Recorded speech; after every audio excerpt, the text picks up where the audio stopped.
저랑 계속해서 고린도전서 말씀을 살펴보고 있는데요.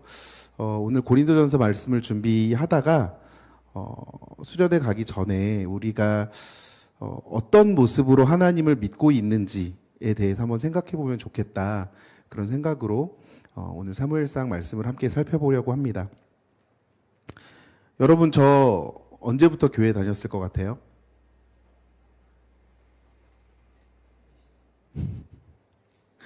네, 저는 굉장히 어렸을 때부터 교회를 다녔어요. 그냥 뭐 흔히 얘기하는 모태 신앙이라는 말이 굉장히 맞지 않는 말인 것 같기도 한데 그냥 엄마 뱃속에 있을 때부터 자연스럽게 교회를 다녔습니다. 그러면 우리가 어렸을 때부터 교회를 다닌 사람들은 대부분 보면 자라면서 성경학교 또는 수련회 이런 행사에 빠지지 않고 참석을 하게 되죠. 굉장히 예민했던 청소년기, 중고등학교 시기에도 수련회는 빠지지 않았습니다. 오히려 그 수련회라는 행사를 기대하고 또 기다렸습니다. 그랬던 이유는 이 수련회를 통해서, 수련회 갈 때마다 말씀을 통해서 만날 하나님이 너무 기대가 되고 또 말씀과 그 기도의 시간을 사모한 나머지가 아니라 저녁 집회 이후에 친구들과 함께 밤을 지새우며 하게 될 게임들. 그쵸? 우리 이번에 청소년부 수련회 갔다가 마피아를 5시 반까지 했다는 이야기를 들었어요. 그 이야기를 듣는 순간 저한테 스트레스가 엄청 되더라고요. 어떻게 5시 반까지 사람이 깨 있을 수 있지? 막 이러면서. 아무튼.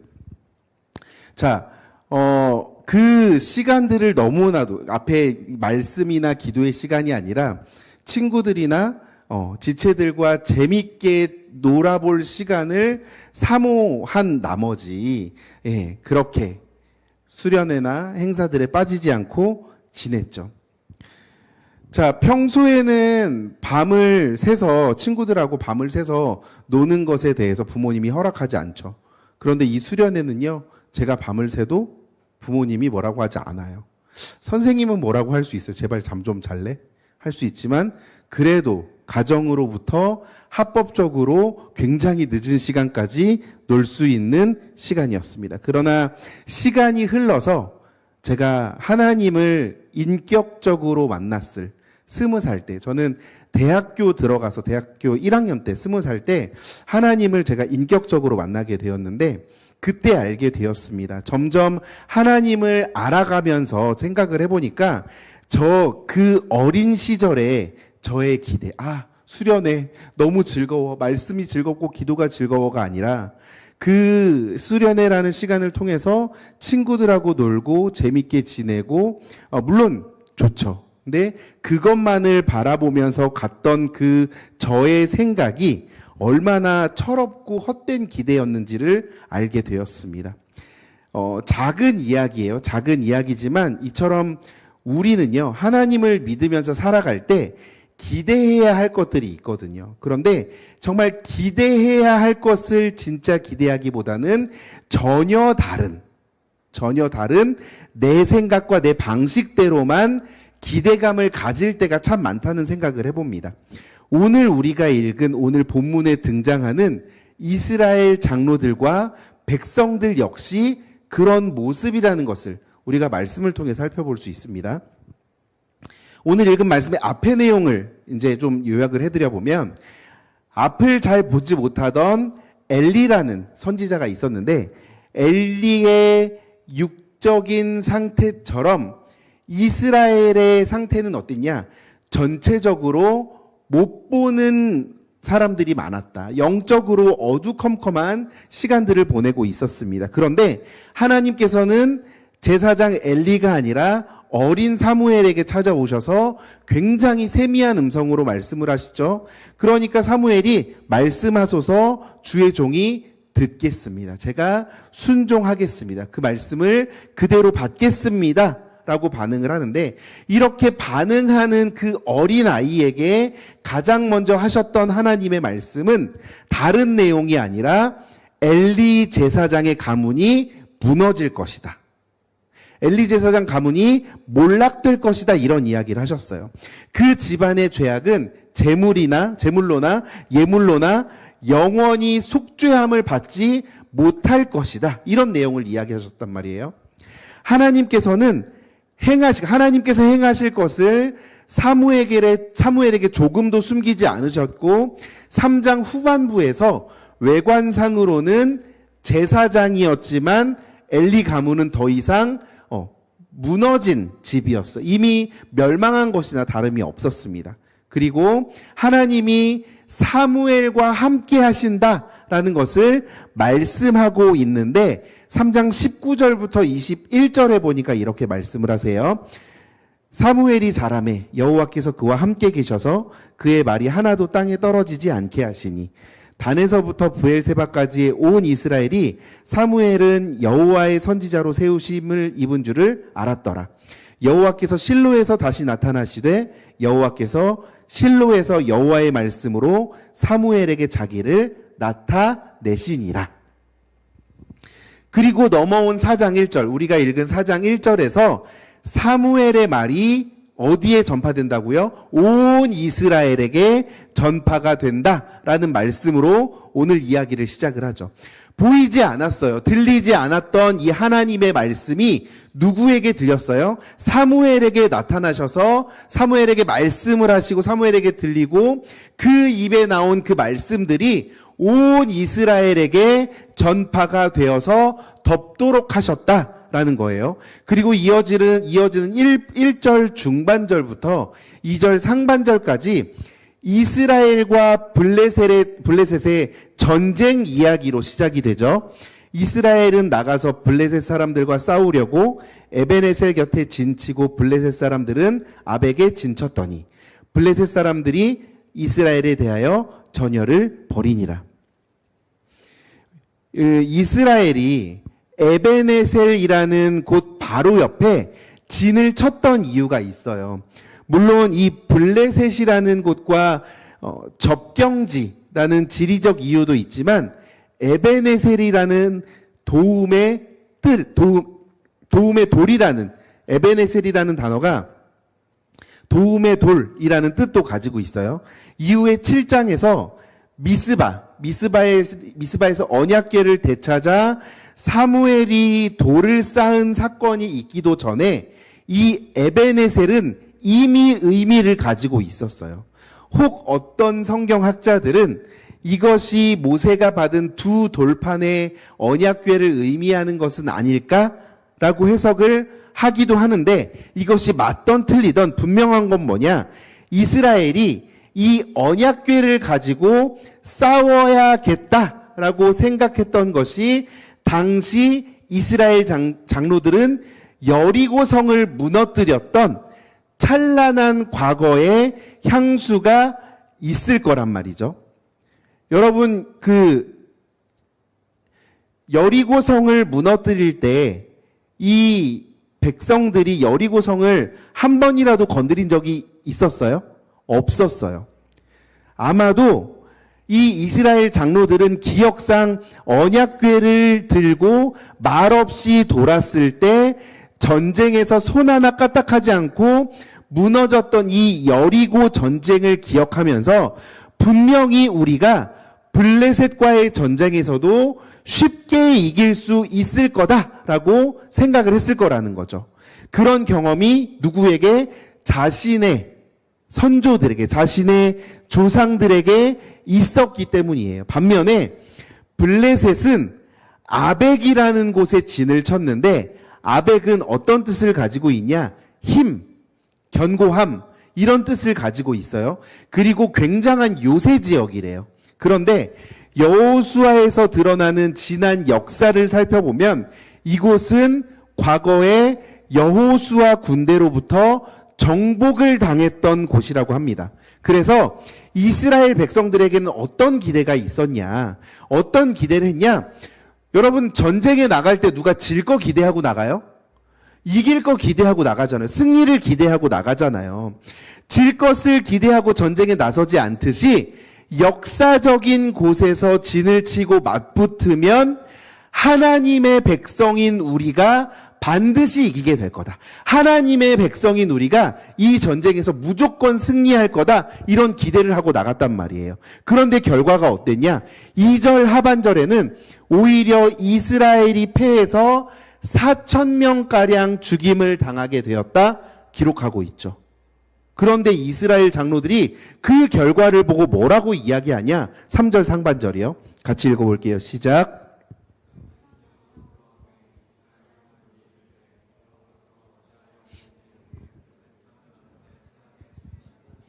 여러분, 하나님의 선택을 받은 하나님의 사람들이에요. 누가? 이스라엘 백성들이요. 이스라엘 백성들이 에베네셀 곁에 진을 치고 싸웠다면 분명히 하나님께서 도와주셨어야 했는데 왜 우리가 패했냐라고 지금 원망을 하고 있는 거예요. 한탄을 하고 있어요. 그리고 이들은 나름대로의 이유를 찾게 되었는데 그것에 대한 이유를 뭐라고 이야기하냐? 언약궤가 아직 우리에게 없다. 우리가 가지고 있어야 할 언약궤가 우리에게 아직 없고 저기 실로에 있다라고 이야기를 한다는 거죠. 3절 하반절 이렇게 이야기합니다. 여호와의 언약궤를 실로에서 우리에게로 가져다가 우리 중에 있게 하여 그것으로 우리를 우리들의 원수들의 손에서 구원하게 하자. 우리가 에베네셀 곁에 진을 친 것까지는 괜찮았어. 이건 괜찮아. 맞아.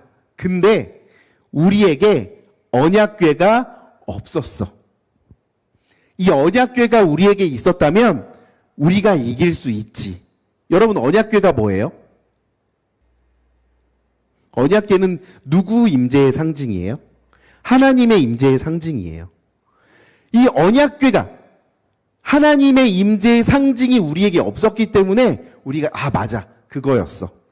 그래서 이들은 언약궤를 가져오기 위해서 사람을 실로로 보내게 됩니다. 4절이요. 같이 읽어봅니다. 시작. 이에 백성이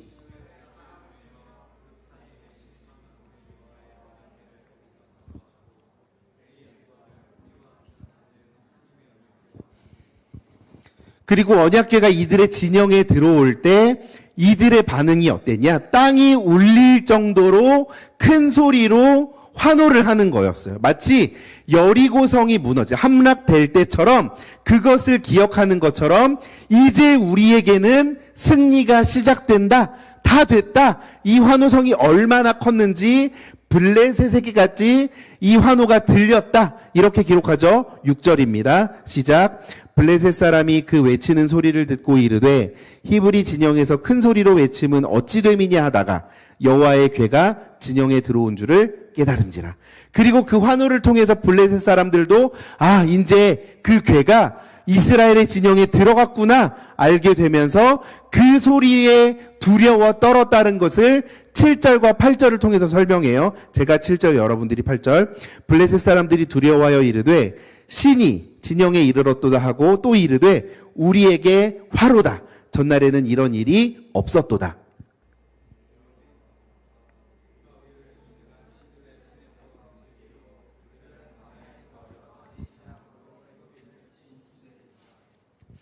여러분, 블레셋도요, 하나님, 이 이스라엘이 믿는 신 하나님이 능한 분이라는 것을 알고 있었어요.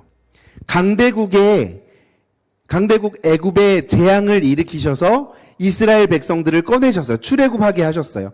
바다를 가르셨고 물을 건너게 하신 그 하나님이 이스라엘 백성들과 함께 하신다면, 그리고 그 하나님의 말씀이 기록된 언약궤가 이스라엘 백성에게 들어왔다면 자신들이 과연 이길 수 있을까? 우리가 그 싸움에서 그 블레셋이 그렇게 생각을 했다는 거예요. 그 상대편이. 우리가 그 싸움에게서 이길 수 있을까 하면서 그 언약궤의 힘을 어느 정도 알고 믿고 있었어요. 이스라엘의 기대와 블레셋의 기대가 달라요, 같아요? 다르지 않죠. 그렇죠? 그런데 블레셋이 마음을 가다듬고 이스라엘을 쳤을 때의 결과. 자, 10절 읽어볼게요. 시작. 블레셋 사람들이 쳤더니 이스라엘이 패하여 각기 장막으로 도망하였고 살육이 심히 커서 이스라엘 보병에 엎드러진 자가 3만 명이었으며 마음 먹고 쳤다는 거예요. 살육이 심히 컸고 이스라엘에 엎드러진 자가 앞에서는 4천 명이었는데 이번에는 몇만 명이요? 3만 명. 오히려 이스라엘 백성들은 완전히 패배했고 도망하게 되고 피해도 훨씬 커졌어요. 그리고 설상가상으로 11절에 보니까 이스라엘의 결과를 뭐라고 이야기하냐? 같이 읽습니다. 시작. 하나님의 궤는 빼앗겼고 엘리의 두 아들 홈니와 비느하스는 죽임을 당하였더라. 여러분, 이 언약궤가 자신들을 지켜줄 거라 믿었잖아요. 이 언약궤만 있으면 승리를 할 수 있을 거라 같았잖아요. 하나님의 말씀이 그런데 어떻게 했어요? 쓰라린 패배를 안겨다 줬을 뿐만 아니라 그 언약궤 어떻게 됐어요? 빼앗겼다고요. 어떻게 된 거예요, 여러분? 이런 결과가 나타나게 된 이유가 뭐예요? 여러분, 이스라엘 백성들은 하나님이 없는 것처럼 하나님을 의지하지 말고 우리의 창과 우리의 칼을 의지해서 싸우자가 아니었어요. 그렇죠? 하나님은 없어. 하나님은 우리에게 필요하지 않아. 자, 우리에게 힘이 있으니 우리가 칼로, 우리의 창으로 다 찔러서, 다 없애서 죽이자 하지 않았잖아요. 그렇죠? 오히려 하나님의 말씀이 우리에게 있다는 것. 이 말씀의 능력이 있어서 우리가 이길 수 있다라는 신뢰가 너무나도 강했어요. 그런데 이스라엘 백성들의 기대는 틀렸어요? 맞았어요? 틀렸잖아요.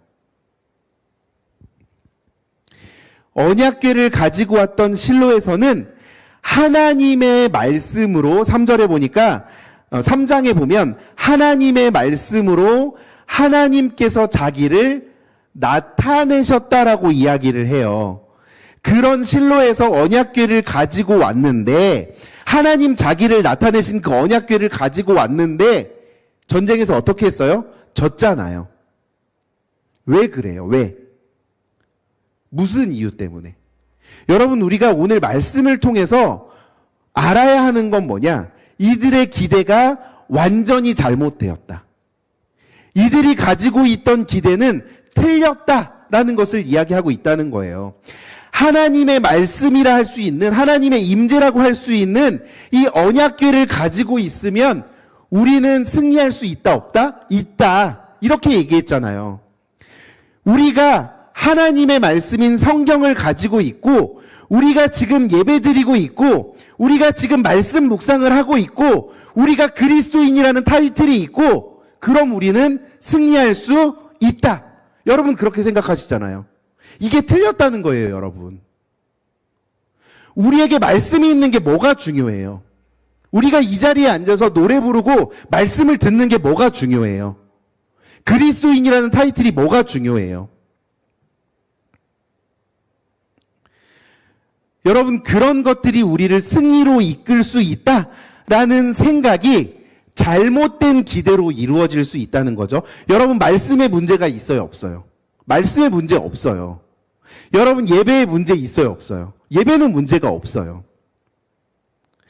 여러분, 언약궤, 하나님의 말씀의 능력이 없다거나 그것 자체에 문제가 있다는 것이 아니에요. 정확하게는 그 말씀을 대하고 그 말씀을 향한 다른 기대를 가지고 있는 사람들에게 문제가 있다는 거죠. 여러분, 이 이스라엘 백성들에게는 말씀이라는 게 뭐였어요? 그저 승리를 가져다 주는 부적. 그저 우리를 전쟁에서 이기게 하는 도구. 여러분, 물론 그 말씀 자체가 엄청난 힘이 있어요. 하나님의 말씀은 살아있어요. 좌우의 날선 어떤 검보다도 예리해서 우리의 심령 골수를 쪼개고도 남을 만한 그런 능력이 있는 말씀이에요. 여러분, 5장에서는요, 블레셋이 가지고 간 이 언약궤가 감당이 되지 않아서 그들이 섬기는 신상이 부러진다는 이야기가 나와요. 그들이 섬기고 있는 우상이 부서지고 가는 곳마다 옮기는데 독한 종기가 돌 만큼 하나님의 언약궤에는 힘이 있었어요. 그런데 만약 언약궤가 이들이 생각하는 그저 가지고만 있으면 되는 부적과 같은 것이었다면 언약궤는 블레셋에도 힘을 주어야 하잖아요. 그렇죠? 부적은 누구에게나 다 효험이 있어야 되는 거잖아요. 근데 그렇지 않았다는 거예요. 이스라엘 백성들은 하나님의 택함을 받았어요. 이스라엘은 하나님의 택함 받은 백성이었어요. 말씀이신 하나님을 모시는 은혜를 거저 받았어요. 그런데 이들은 하나님을 하나님으로 섬기지 않고 자기들의 필요를 해결해주고 자기들에게 복을 가져다주는 존재, 그런 도구, 그런 부적으로만 생각을 했다는 거죠. 여러분 3절 하반절에서 언약궤를 가져올 때 했던 말을 다시 봅시다. 여기에는 하나님이 아닌 우리 자신으로 가득해 있는 것을 볼 수가 있어요. 3절 하반절 같이 읽어봅니다. 시작.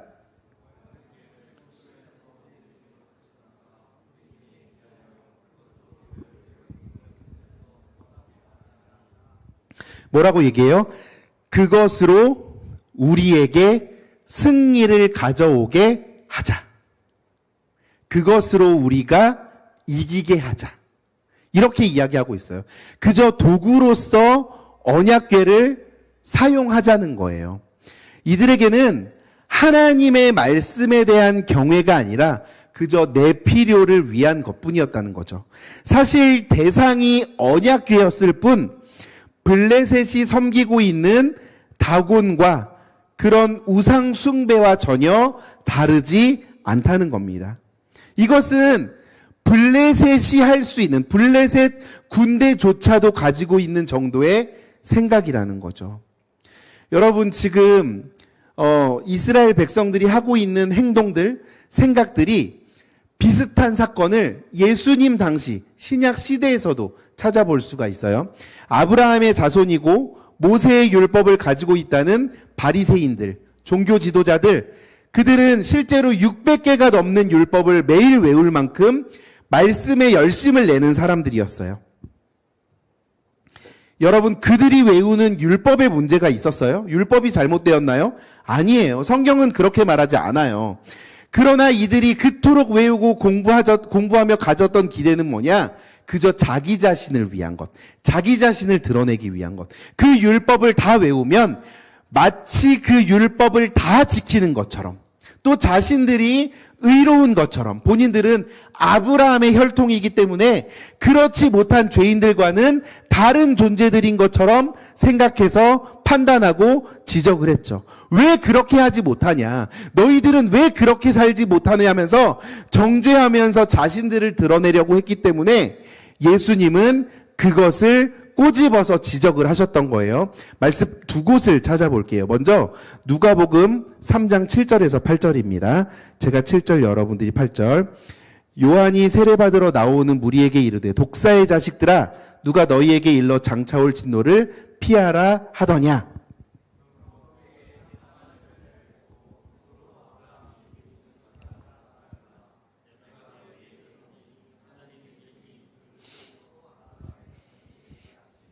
한 군데 더요. 누가복음 11장 39절부터 41절 한 절씩 읽고 41절 같이 읽습니다. 주께서 이르시되 너희 바리새인은 지금 잔과 대접의 겉은 깨끗이 하나 너희 속에는 탐욕과 악독이 가득하도다. 같이요. 그러나 그 안에 있는 것으로 구제하라. 그리하면 모든 것이 너희에게 깨끗하리라. 그리고 또 누가복음 12장 1절에서도 예수님께서는 계속해서 바리새인들의 누룩 곧 외식을 주의해라 이렇게 말씀을 하시고, 또 13장 23절 이하에서 좁은 문으로 들어가기를 힘써라 이렇게 이야기하면서 집주인이 문을 닫은 후에 열어주소서 하면 주 앞에서 먹고 마셨으며 주는 또한 우리를 길거리에서 가르치셨나이다. 하나 그가 너희에게 말하여 이르되 나는 너희가 어디에서 왔는지 알지 못하노라. 행악하는 모든 자들아 나를 떠나가라 하리라. 여러분, 우리는요, 신앙생활을 하면서 많은 말씀을 들어요. 또 말씀을 많이 보죠. 묵상도 하고요. 말씀을 많이 알고 살아가요. 말씀을 굉장히 많이 대하죠. 그러면 여러분은 어떤 기대를 가지고 말씀을 보세요? 어떤 기대를 가지고 말씀을 대하세요? 어떤 기대를 가지고 교회에 오시나요? 어떤 마음으로 신앙생활을 하고 계시나요? 여러분, 예수님께서 수시로 하셨던 질문이 하나 있는데요. 너희는 나를 누구라 하느냐? 똑같이 예수님을 바라보고 있고 똑같이 예수님의 옆에 있지만 너희는 나를 누구라 하느냐? 말씀을 잘 연구하고 배우면서 그 말씀을 통해서 하나님께 영광을 돌리고 하나님을 드러내는 것이 아니라 말씀을 잘 외워서 말씀을 잘 아는다. 혹은 말씀을 잘 전하는다. 말씀을 잘 외우는 내가 더 승리하고 잘 될 거라는 하나님을 믿지 않는 블레셋조차도 하고 있던 정도의 기대를 내가 품고 있다면 실패할 수밖에 없다. 라고 오늘 말씀이 우리에게 분명하게 경고를 하고 있습니다. 아니 여러분, 차라리 실패하는 게 나아요. 왜? 깨닫게 되잖아요. 여러분, 저도 역시 하나님을 믿고 따라간다고 하죠. 저도 그래요. 사실 들여다보면 제 안에 부끄러운 게 너무 많습니다. 그리고 헛된 기대를 가지고 살아가는 저를 보게 됩니다. 겉으로는 크게 드러나지 않죠. 그 대상이 나쁜 것도 아니에요. 하나님의 말씀이고 교회고 사역이고 그래도 말씀대로 했으니 분명히 어느 정도 좋은 결과를 주실 것이다 라고 기대를 합니다. 그런데 대상이 옳든 옳지 않든 좋든 좋지 않든 사실 그 속을 들여다보면 내가 기대하는 정도의 결과가 나와야지, 내가 만족할 만한 결과가 나올 것이라는 하나님으로 포장하고 있지만 사실 그 안에는 온통 누구? 나라는 기대가 숨어 있다는 거예요.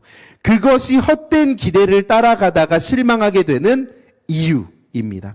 예수님이 너희는 나를 누구라 하느냐라고 물으시면서 고난과 죽음에 대해서 말씀을 하세요. 제자들에게 아무든지 나를 따라오려거든 자기를 부인하고 날마다 제 십자가를 지고 나를 따라와라 라고 말씀을 하세요.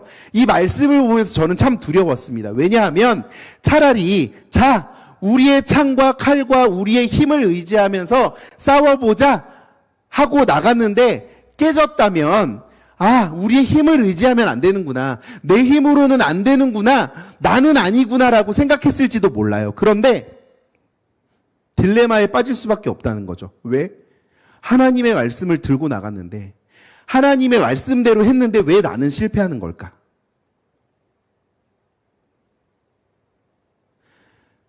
사랑하는 여러분, 우리가 예수님을 따르고 있는지 아니면 예수님이라는 이름을 붙여놓은 우상을 따르고 있는지 오늘 이 시간 우리가 같이 생각해 봤으면 좋겠습니다. 점검해 봤으면 좋겠습니다. 예수님을 믿고 따르는 길은 하나님이 드러나시고 하나님이 기뻐하시면 충분합니다. 내가 잘 되고 내 체면 지키고 그동안 쌓아왔던 것들을 잘 유지하면서 큰 문제 없이 안정된 결과를 얻었다. 이것이 우리의 목적이 되어서는 안 된다는 거죠. 하나님의 나라가 잘 세워지는지, 예수 그리스도가 전파되고 복음의 가치가 우리의 삶에 나타나고 있는지가 우리의 목표가 되어야 한다는 거예요. 이 부분은요, 여러분, 너무나도 미묘하기 때문에 나 자신조차도 속기가 어려워요. 나 자신이 속을 수가 있어요. 이런 질문을 던지게 될 수가 있어요. 나는 하나님의 말씀을 분명 신뢰하고 나아갔을 때, 나는 분명 하나님의 말씀을 신뢰하고 추구하면서 나아갔는데 왜 이런 결과가 나왔을까? 그러나 정말 우리가 하나님을 기대하고 나아갔을 때 우리는 하나님의 말씀을 수단과 도구가 아닌 우리의 삶의 목적이요 경외의 대상으로 섬기며 나아갈 수가 있게 될 것입니다. 여러분, 그 대상이 잘못됐다는 게 아니에요. 그게 아니라 그것을 오해하고 잘못된 기대를 가졌던 나 자신이 문제였다는 거죠. 여러분, 홈리와 비느하스 아시죠? 엘리 제사장의 아들들 아시죠? 이 홈리와 비느하스의 이름이 계속 나오는 이유가 있어요.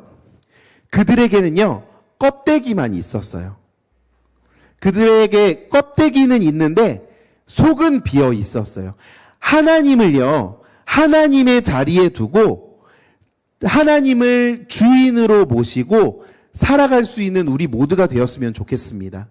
여러분, 사무엘상은 어두움 가운데서, 어두움에서 눈이 어두워서 보지 못하고 말씀하고 계심에도 듣지 못하는 영적 무지를 강조하고 있어요. 그것은 우리에게 하나님이 없어서가 아니에요. 하나님이 말씀하시지 않아서도 아닙니다. 그럼 뭐예요? 들으려고 하지 않는 거죠. 제사를 멸시했기 때문입니다. 그들의 태도 때문이었다는 것은 그들의 태도가 문제였다라는 것을 성경에서는 분명하게 말씀하고 있습니다. 하나님을 경외하지 않으면서,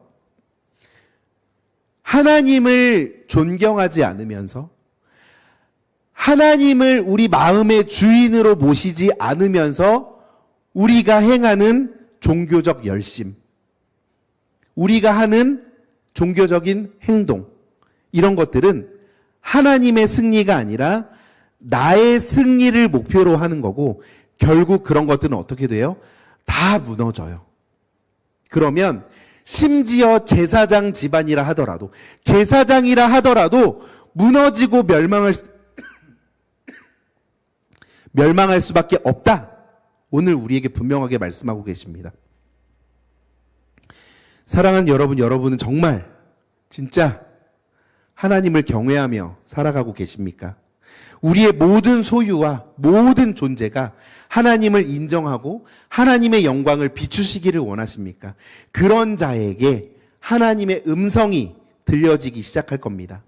예배의 자리에 앉았다고 해서 하나님의 음성을 듣는 것이 아니라 성경을 구구절절히 읽고 성경을 많이 외우고 성경 공부를 열심히 하고 묵상을 열심히 한다고 하나님의 음성을 듣는 것이 아니라 여호와를 경외하는 마음으로, 하나님을 신뢰하고 존경하는 마음으로 말씀 앞에 앉았을 때 비로소 하나님의 말씀이 우리에게 들려오는 겁니다. 그런 자에게 하나님이 함께 하시고, 어린아이처럼 소박한 자라 하더라도 여호와를 경외하는 그에게 하나님의 함께 하심이 분명 나타날 것입니다.